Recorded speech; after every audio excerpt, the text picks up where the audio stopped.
This is Dominique Wade. I want to talk to you about ideas for implementing literacy and Common Core in non-ELA classrooms. First of all, we all know that the Common Core Standards Initiative is an educational initiative in the United States that dictates what K through 12 students should know in English language arts and mathematics at the end of each grade. Um, 42 states have adopted the Common Core standards, and the adoption of Common Core standards has placed more emphasis on state testing and pressure for schools to provide intervention for students in areas of need um, since the adoption.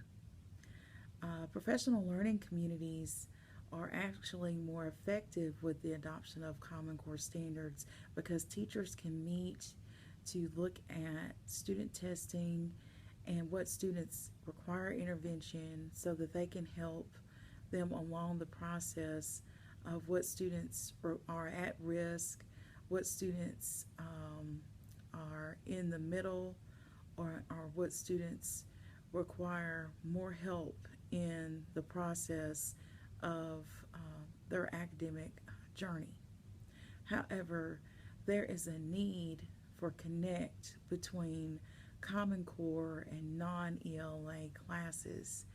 And I want, as a fine arts teacher, to provide you with some concepts that might be used to possibly bridge that gap because there's a void um, with core classes and non-core classes when teachers feel that maybe the focus is taken away from fine arts when they have to incorporate more need for the core classes in their classroom. However, most of the time, things are already being done in the classroom. It's just taking a different perspective and looking at things differently to bridge that gap. First of all, we have to realize that many things that we do in the classroom are already being done towards the effort of improving student achievement.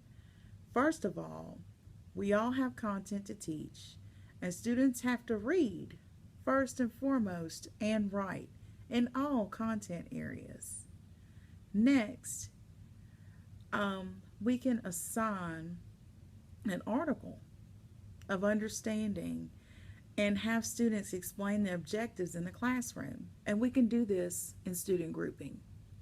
Student grouping by assigning an area, assigning a subject of objectives in groups allows students to use comprehension. We all have objectives. We all have objectives to teach, and we want those to be something that we want students to know at the end of the lesson. And when students work in groups to decipher what they understand those objectives to mean, then that is a connect with literacy. For example, using a newspaper article that relate to the objectives. Those are things that we can use as a connect. Another example is defining the characteristics of classical music. Well, students can get together and discuss what they think, what they believe are characteristic of classical music. You can get all sorts of answers. They can say wigs. You can get responses such as the Ashcotts. Uh, they can say boring music. They can say instrumental music. They can say Europe, related to as the country or the origin. They can give you musicians such as Beethoven or Mozart.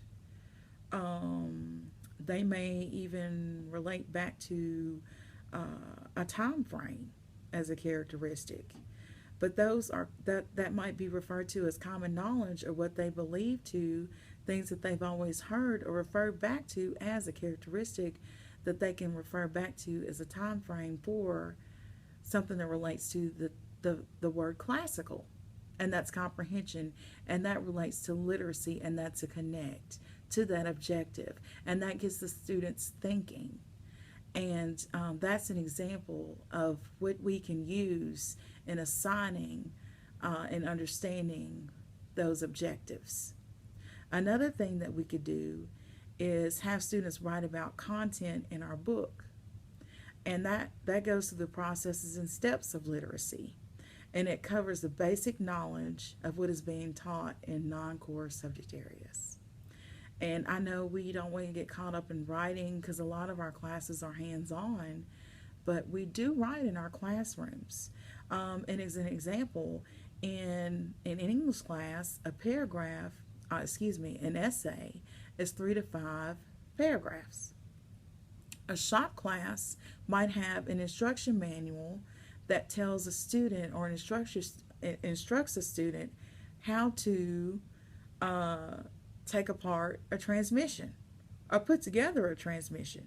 It has steps and processes. The student has to go through all those steps and processes in order to take apart and put together that transmission properly, in order for the engine to function correctly. If this is done improperly, it's wrong. The same way in English. If an essay is done incorrectly, if the paragraphs are wrong, if the structure of an essay is incorrect or done improperly, or if a paper, the format is done wrong, there are going to be errors. There's going to be something wrong with the sourcing, if it's MLA or APA format. And those are all connects that the teacher can look at. So those are things that can be looked at when assigning topics between Common Core and non-ELA subjects. It's just a matter of how it's presented and how we look at those. And most of the time we are already doing things in a classroom. It's just taking that approach and thinking about how we're doing those and not thinking them as much as an inconvenience, because when we routinely do things in the classroom and realize that we're already doing them and utilizing them, and students get used to doing them, then it's a repetition, and they improve on their academics when it comes to state testing. Another thing that can be done is assigning specific content in reading and writing targets in our classes. For example, rhythm, culture, a sonnet, politics. What exactly do we want our students to focus on? What exactly do we want them to know? A specific content or writing content of knowledge do we want in our classroom is one thing that connects Common Core and non-ELA at the same time. Because when we assign a specific content, it's the same concept. Because students are still getting that practice that they would receive in that Common Core class. And they are still getting the knowledge that they need in your classroom at the same time without it being an inconvenience. Those are just some things that I ran across that I use in my classroom that work for me.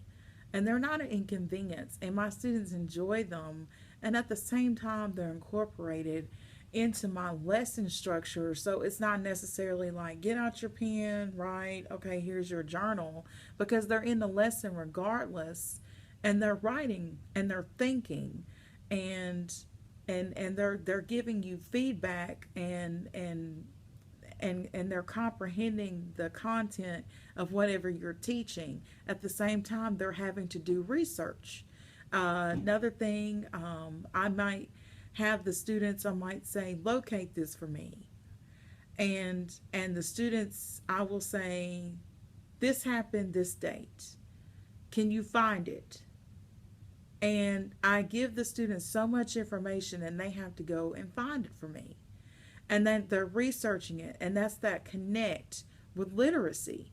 Most state tests are the same way, they're structured the same way. And that repetition that students, if they're getting it in each class, it focuses on that knowledge, that basic knowledge that they needed, that repetition.